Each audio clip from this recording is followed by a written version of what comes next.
Hello, LinkedIn world. It's 21st of April, and welcome to GEP's Europe Outlook Report recap. If you are a CPO or a procurement leader who's had a busy week, it's Friday night, and view this as your chance to relax and enjoy a bit of chat about procurement in the company of some fellow professionals and friends. Since January, we've hosted almost 500 delegates around 14 cities on a tour of our Outlook report.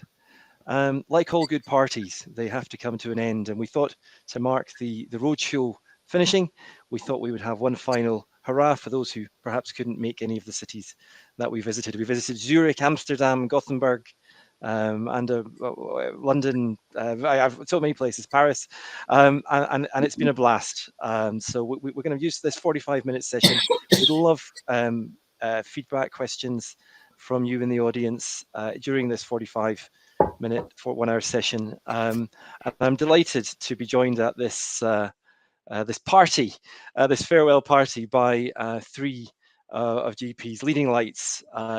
Natalie Hemfrey, who's our end-to-end supply chain sustainability, one of our leaders in that space.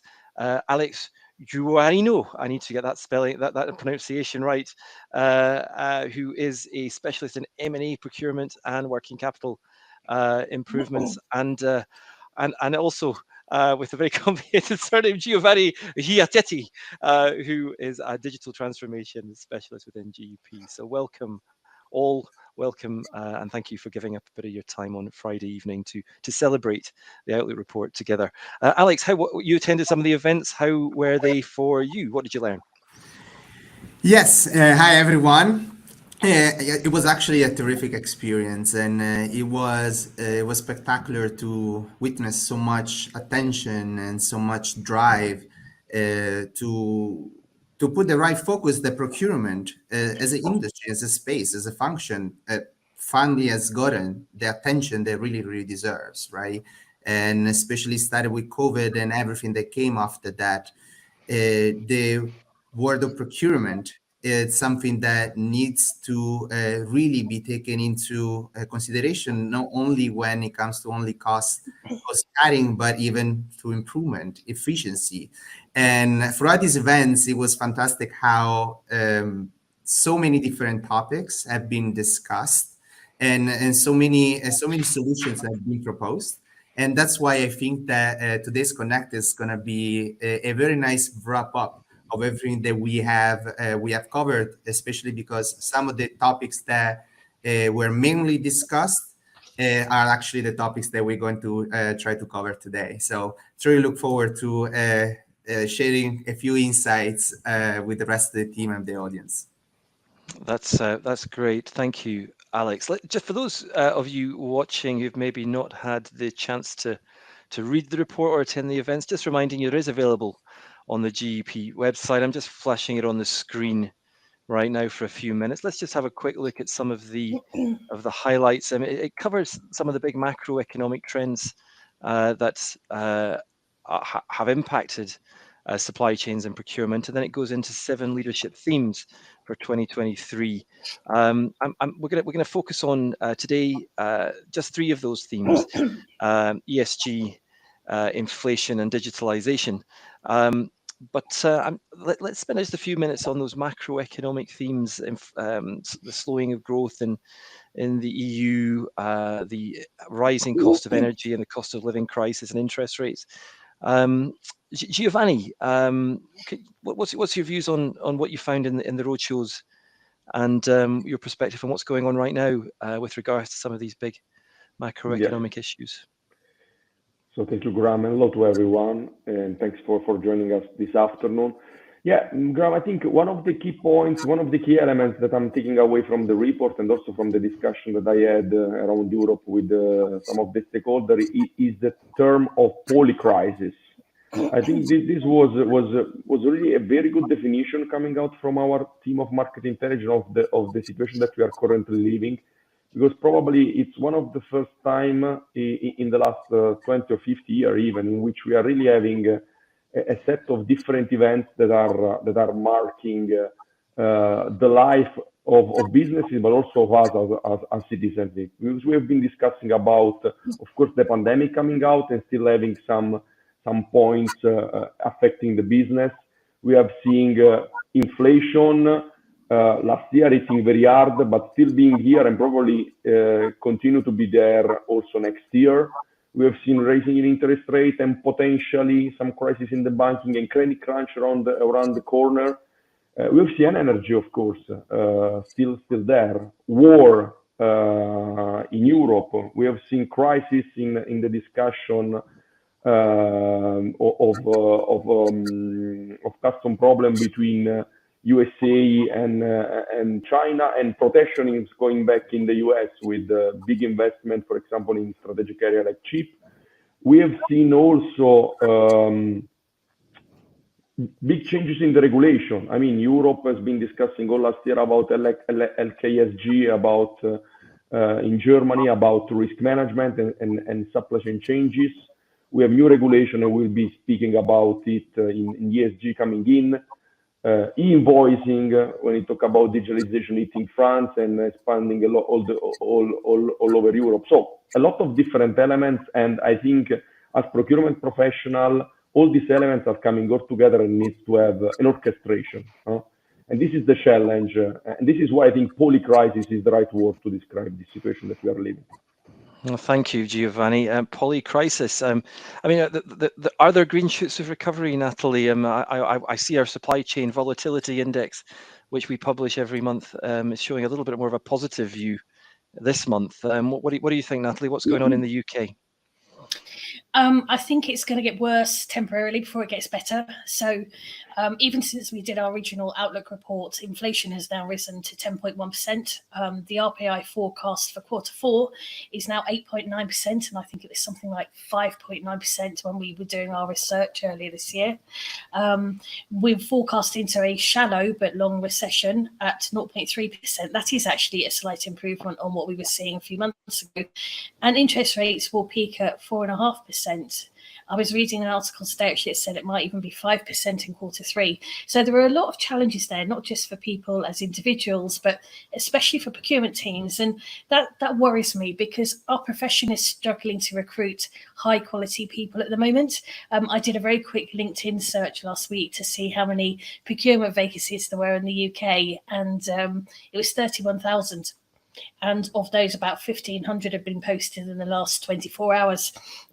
And according to some other statistics I read, there are only about 79,000 procurement professionals in the UK. So that is a huge churn we're seeing in our profession. Our own research shows that people are struggling with all of these headwinds coming towards them, and they're finding the procurement profession very, very stressful right now and looking to move into doing something else. And this worries me, as I said, about the future of our profession and whether we're going to attract enough people in the future. One of the themes of the report is about the new virtual workforce and how to deal with the changing working world. Very interesting that you point around mental health and stress there. Let's dig a little deeper into inflation. And just before we do that, I just want to ask the audience to ask questions liberally. We'd love to hear from you and your perspectives on these topics. But let's dig deeper into the role inflation has played in the life of a procurement professional, adding to that stress, of course. But from procuring materials to helping support business planning, it's been tricky in the last few months. What can companies do to what tactics are you seeing, Alex, to mitigate the inflationary pressures? Yeah, thanks, Graham. I mean, first of all, we need to have visibility over those charges, right? And without this visibility, it becomes basically almost impossible to track, control, and then obviously prevent them. And basically, organizations need to have a very structured governance and a streamlined process to ensure that those charges don't get automatically approved and accepted, because usually the buyers have this key in mind that it's business continuity. And because of all the information that we get clogged by regarding inflation, it seems almost inexcusable reason for just accepting charges. But it's very, very important, though, to have a process established. Once we have the process established, then it becomes key to digitize it, right? So that all parties involved can continue operating without flaws and without limiting their day-to-day operations, right? And especially because once we have a process in place, we have digitized it. Now we finally can track, prevent, and control all those inflationary charges from impacting negatively our P&L. So I basically like to kind of like sum it up, right? At first, we want to have a nice layout, streamlined process, because obviously we cannot apply digitization and technology to a broken process. So first, we lay out a nice process that is streamlined, that has all the approval workflow aligned within the organizations, and then it becomes truly key to digitize it.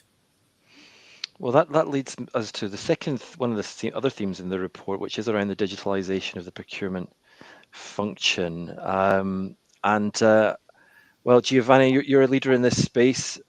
How has the macroeconomic world affected digitalization of procurement this year? What are you seeing from the Outlook report and from this roadshows? Yeah, no, I think the key point is that we have seen an acceleration in digitalization investment, because most of the leaders have considered digitalization one of the key levers to try to react to some of these crises. In fact, looking also some independent study from IDC recently published, IDC is forecasting an increase of 16.5% of investment in procurement digitalization in the next couple of years. So that's huge money coming in. On the other side, I think the consideration is that there has been, I would say, a polarization in the investment, really having company focusing on key topics. And we have seen these topics mainly covering three main areas, one being supply chain risk and resilience, the other one being data-driven procurement, data orchestration, because as we have seen, this is one of the key elements to fight against inflation. And the third one being automation. Automation, looking at process automation, but also looking at application of new technologies, new emerging technologies like artificial intelligence. Now, I would say more than ever available also for use cases in procurement, but especially in not only in automation, but also in ability to accelerate and generate better insights. Mm-hmm. You know, I like a bit of poetry, and so far we've got regulation, we've got inflation, and we've got automation, and we've got polarization. I'm feeling quite good about what you're saying so far. And then there's a proliferation of technology in the marketplace. It's hard to make your mind up what to do. But one area that's getting that you mentioned there is supply chain, and that leads to also thinking about sustainability and the management of that supply chain from a sustainability perspective, which is another Outlook theme as part of the digital transformation. So how do you think procurement teams can, this is perhaps to Natalie, how can procurement teams de-risk supply, keep costs down, and comply with some of these regulations, expectations, and the polarizations? It's a really big challenge at the moment, and it all adds to the general stress that I alluded to earlier in procurement teams. So I think what we have to do is to understand where the high impact points are and prioritize them as much as we can. So I would also say break down your challenges to a category or even a subcategory level, work out where the highest impact is for your business, and that will differ by the kind of business you have, and then work out where you put your resources to support those higher priority items. To be honest, if you're going to say your strategy is to have the whole team combating inflation, quite frankly, that won't work. It will drive stress into people. And it also means that you won't be able to comply, for example, with the requirements under LKSG or prepare for the CSRD, both of which are really going to be very, very significant over the next few years. Natalie, just for the benefit of those who maybe don't know the terms, could you Yes. just define them, please? Don't ask me to say the German one. It's the German Supply Chain Transparency Act. It's a very long word. And the CSRD is the Corporate Social Response Reporting Directive, which is a new EU directive which will come in for some companies from January 2024 and more companies from January 2025. So again, significant impact. I think it's all companies with over something like 250 employees and 40 million euro turnover. So it does catch around about 5,000 to 6,000 companies in Europe, if not more. Okay, great. I'm sorry, I interrupted you. No, that's okay. That's okay. No, I was just going to say that to effectively combat all of these challenges at the moment, you need a strategy which you build bottom up from a category and subcategory level. And each category will have different priorities, and so will members of your team. But that's the way to do it effectively without adding to the stress. And, you and I both know, Graham, many procurement organisations at the moment are operating with fewer people than they would like because of recruitment issues. So that's an effective way of allocating resources to get the best outcome. Very good. Thank you, Natalie. And again, urging questions from the audience. I'm just looking for. I appreciate some visibility of any that have come through.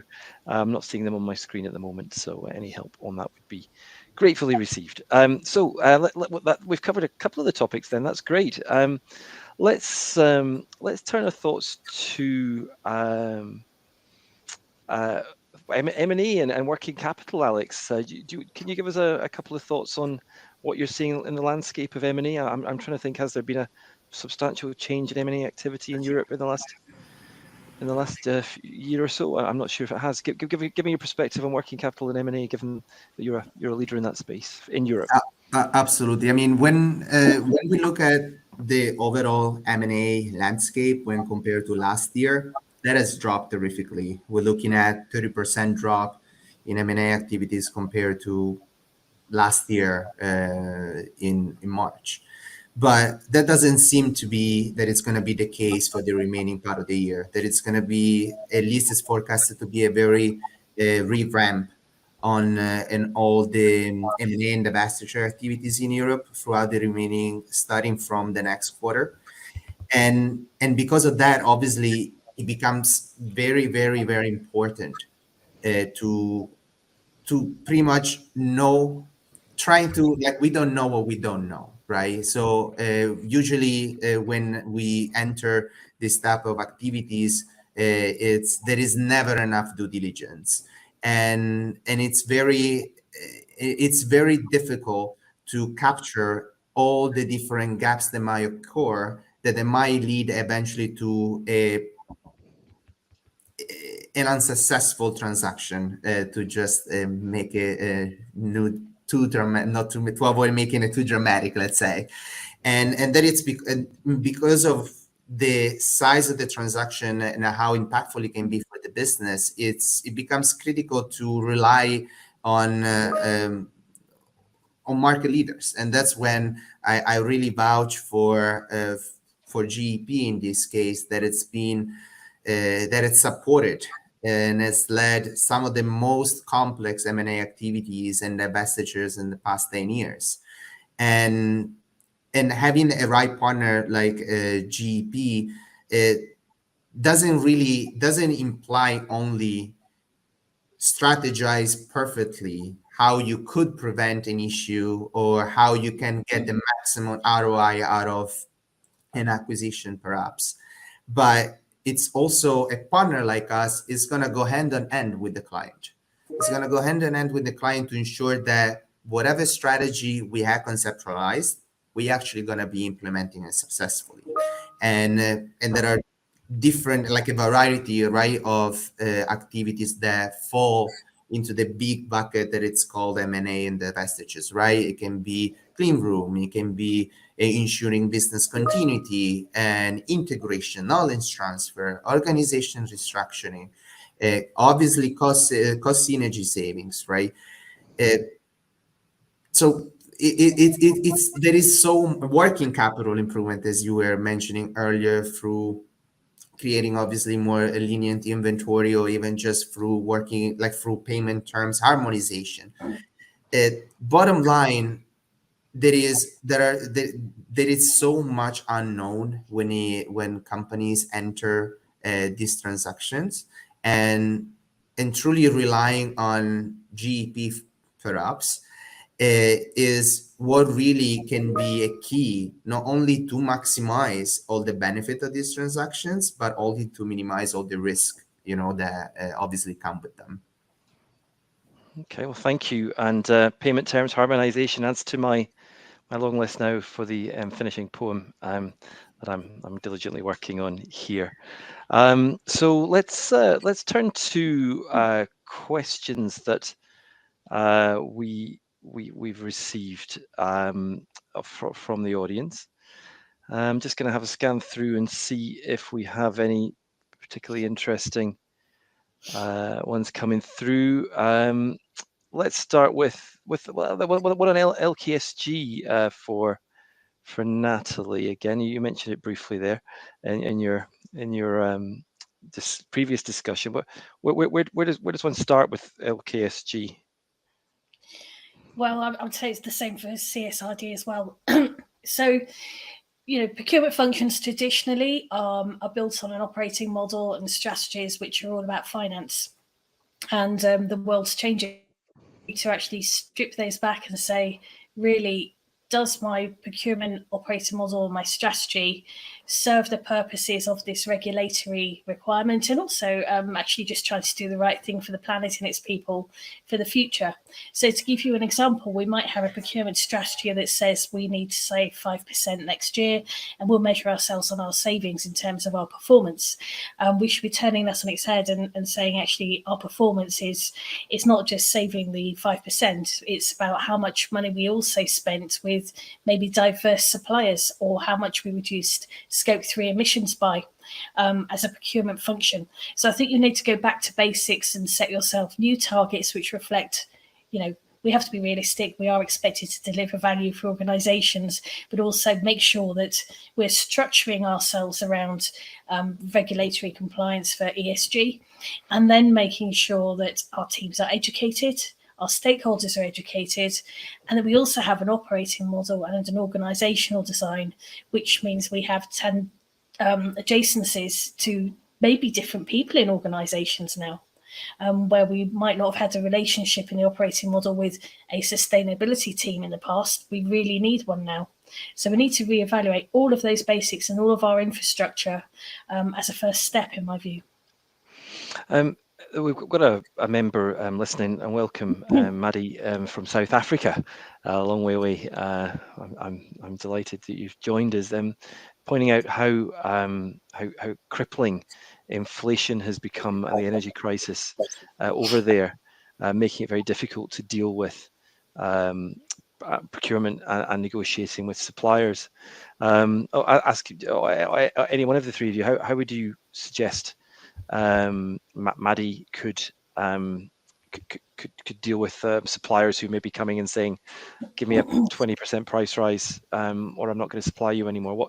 What techniques could Maddie use?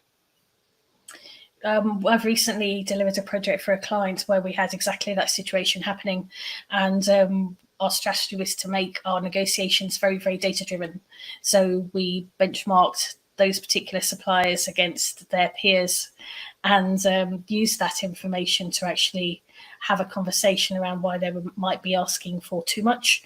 But I think there's probably some other strategies you can use about, are there going to be trigger points where, yes, we can come to a midpoint and take some of that inflationary price rise right now, but there will be trigger points for how we bring the prices down in the future. Yeah, and actually, if I may add to Natalie's point, what we have seen is that, yes, it's true that inflation is there, right? It's at its hike, and it's heavy on it's waiting on suppliers, and would obviously pass on those charges onto our clients. But it's also true, though, that when we look at indexes, for instance, we've seen that there are, let's look, I'm just mentioning plastic, for instance, that it's gone down. It's like in this inflationary environment, it's also very, very true that there are multiple ways to go back to the suppliers. And as we constantly are open to accept those increases in prices on a monthly basis due to inflation, and the flip side, those suppliers should be then embracing our go back to the current agreements that we have and readjust our prices as per the falls on the indexes that we witness, right? So to kind of like wrap it up, yes, inflation, it is true, and there are multiple ways to be, let's say, reactive, as Natalie was mentioning, as well as proactive when we can obviously look at the contracts and trying to uh, include some terminologies that prevents from additional charges and increases in the future. But moving away from inflation, let's look at the overall market, because there are specific indexes and spaces, and even within, for instance, logistics and freight, where there are a lot of prices decreases and opportunities to tackle. I'm going to invite you all to gaze into your crystal ball just now, because Rajat is wondering, are we at the peak, or will we still be suffering inflation and shortages in 2024 and 2025? So I'll ask each of you your perspective on that. Give me your thoughts. Natalie first. I would love to say yes, it's all going to get much better, but I think if we've learned anything over the polar crises in the last few years, it's what you maybe don't expect comes from left field and makes changes. So I would say, I don't know.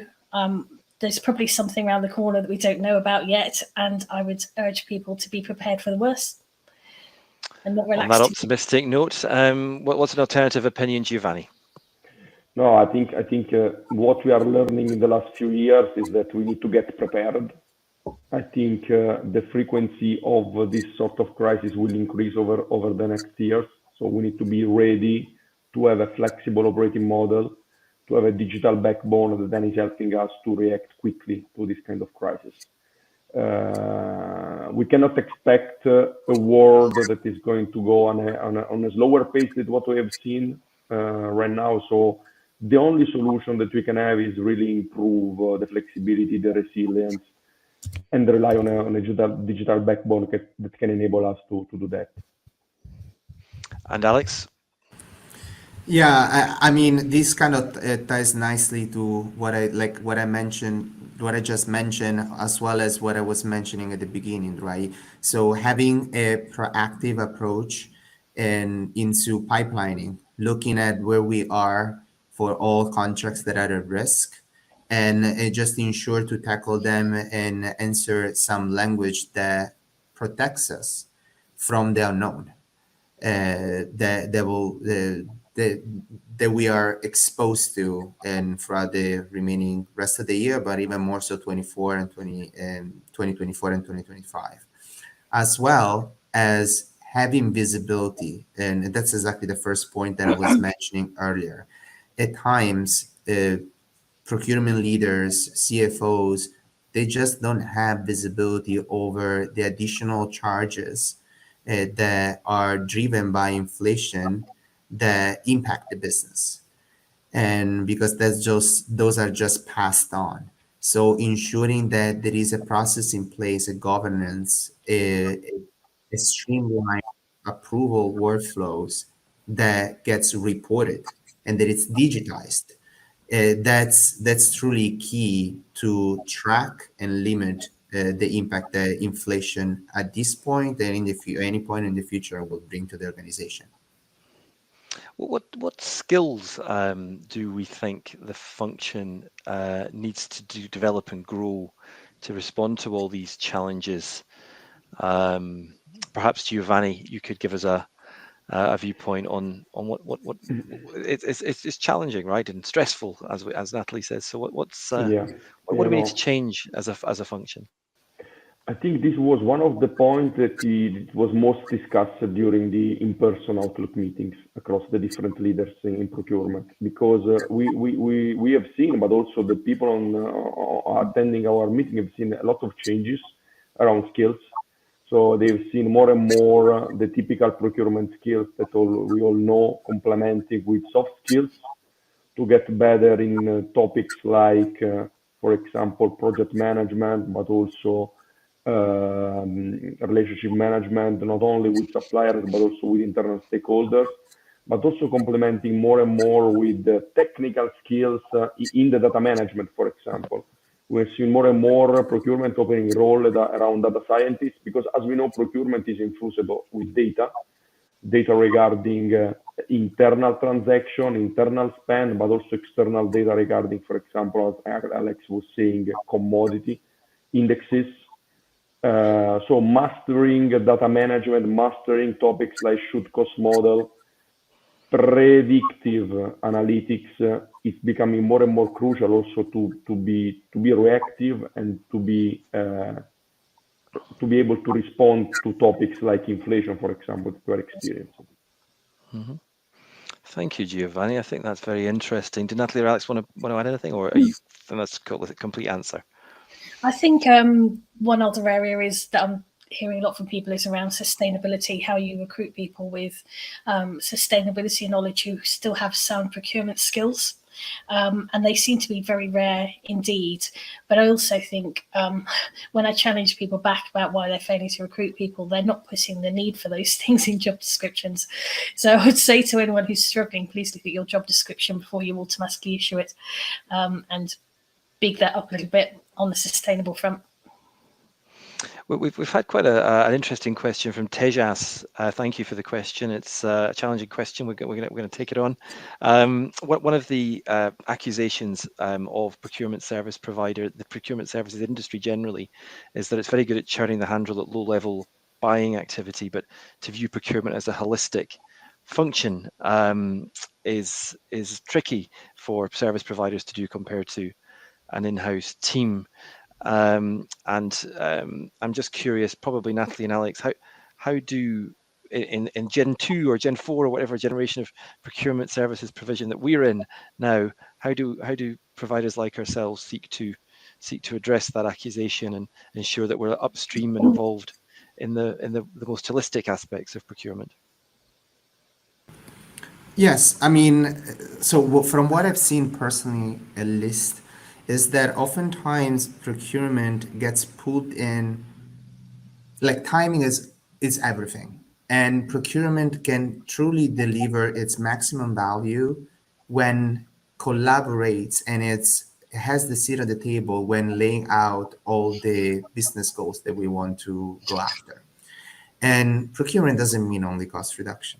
That's a myth that we just need to remove from everyone's mind.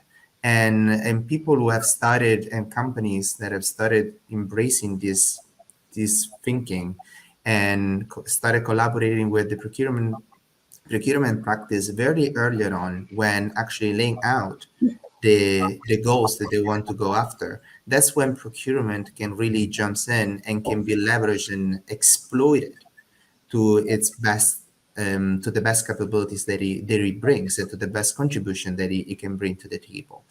And generally, what unfortunately happens still today is that procurement gets looped in too late into the process. Oftentimes, it gets brought in just to renegotiate a contract when a contract is almost about to expire, perhaps.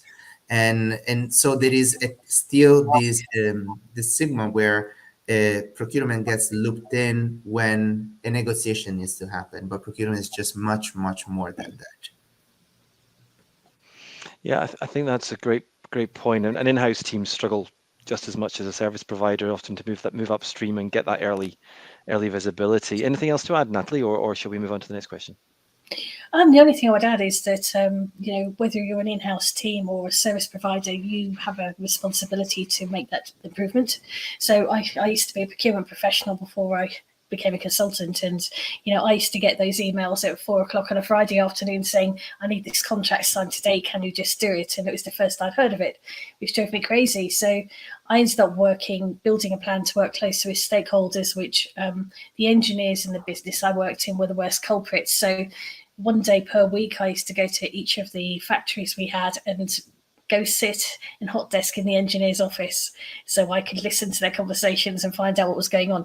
And I think that's a bit old school now, particularly in a virtual working environment, but there are ways that we can all work better, as I say, regardless of the kind of team you're in, with our stakeholders, and building that trust and open relationship is really the way forward. We've had one more question from this will be our last question before I'll close up the session. Perhaps Giovanni, you're willing to have a first stab at this, or you can pass it to one of your other experts. But Rajat points out he's in India.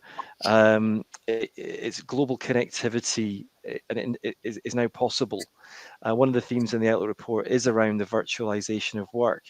Do you feel that Natalie talked about 31,000 vacancies in the UK for procurement alone? Do you think there is a talent shortage, or is it in fact just a lack of imagination and all this talent is all over the world if only people would tap into it? What's your view? Yeah, I think this is also one point quite relevant, and I think it was also one of the points that we were highlighting in the report, because of course the virtualization somehow is opening the market for talent. No? Not all the companies are ready for that, I would say. No? There is still some barriers that need to be overcome, but I would say that this is bringing an opportunity to look across the borders, no? Especially when language is not an issue, especially when companies has already embraced the digital tools, has already embraced the virtual way of working. This could be really an opportunity for procurement to look for talent outside the typical markets that they are looking in. So my suggestion will be really for procurement leaders to try to embrace it more, for procurement professionals also to try to start looking outside the traditional market that they are looking at. Thanks very much. Alex, any other thoughts? I mean, my comment just go alongside what Giovanni was mentioning. In this new environment, we become all more international, and changes are made and changes happen regardless on if we embrace them or not. And not to untangle from here, but let's look at ChatGPT, right? It's a new technology that came across, and we accept it rather or not. We better make it an asset rather than a liability, and these changes. As we were just mentioning, this geographical flexibility, I think that if taken into account, can definitely bring a positive impact to organizations as well as the professionals themselves. Well, thank you, Natalie, Giovanni, and Alex for sharing your expertise and insights, and thank you to all the audience for giving up Friday evening to think about procurement one last time before you go away for your weekend break. The key takeaways for me, I'm always looking for a poem to help remember what I've experienced today. And today we've heard about supplier inflation, fighting it with indexation. We've got digital polarization and ESG prioritization. We've got regulations and automation, and it's all making, through AI, procurement a different creation. So with that, I welcome a follow-up. If you want to have a chat with me or Alex or Natalie or Giovanni on any topic, do reach out to us on LinkedIn. We hope you've enjoyed the session, and look forward to seeing you all on the next one. Good night.